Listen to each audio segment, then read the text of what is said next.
सिंधुदुर्ग जिल्ह्यात सरसकट अदानी कंपनीचे हजारो स्मार्ट वीज मीटर बसवण्यात आले आहेत। या स्मार्ट मीटरमुळे विजेचं अचूक बिल येणार असं भाजप महायुतीचे नेते आणि महावितरणकडून सांगण्यात येत आहे। मात्र वीज बिल पूर्वीपेक्षा तिप्पट चौपट वाढून येत आहे।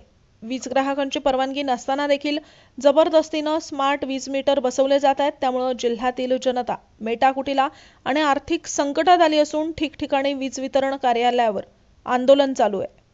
मात्र तरीही जिल्ह्याचे पालकमंत्री आणि सत्ताधारी आमदार हे याबाबत आपली भूमिका स्पष्ट करत नाहीयेत। अदानी स्मार्ट वीज मीटर आणि वाढीव बिलाबाबत तोंडातून ब्र सुद्धा काढत नाहीयेत।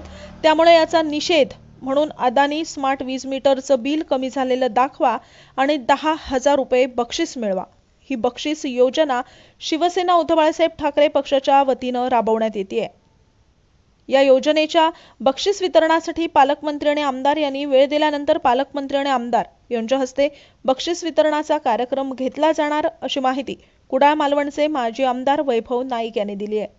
सिंधुदुर्ग जिल्ह्यामध्ये अदानीचे वीज मीटर ग्राहकाच्या परवानगीशिवाय लावण्यात येतात आणि वीज अधिकारी त्यावेळी सांगतात की अदानीच्या मीटरमुळे स्मार्ट मीटरमुळे बिल योग्य पद्धतीने येईल। सिंधुदुर्ग जिल्ह्यामध्ये जवळजवळ 86,000 ग्राहक या जिल्ह्यामध्ये आहेत।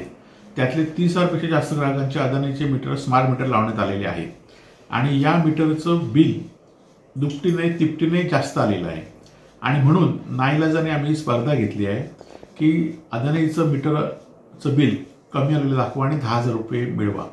आणि त्याचबरोबर इथले या जिल्ह्याचे पालकमंत्री आणि या जिल्ह्याचे आमदार यांचे वेळ घेऊन त्यांनी जर वेळ दिली तर त्यांची वेळ घेऊन त्यांच्याच त्या स्पर्धेचं बक्षीस वितरण करणार आहोत।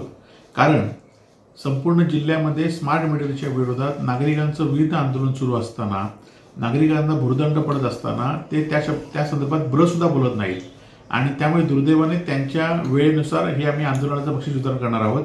आणि स्मार्ट मीटरच्या बाबतीमध्ये आम्ही अनेक आंदोलनं केली तरी पण शासनाला जाग येत नाहीत आणि त्यामुळे हे प्रातिनिधिक स्वरूपात आम्ही आंदोलन केलंय। याच्यामुळे तरी शासनाला जाग येईल काय हा आमचा प्रश्न आहे।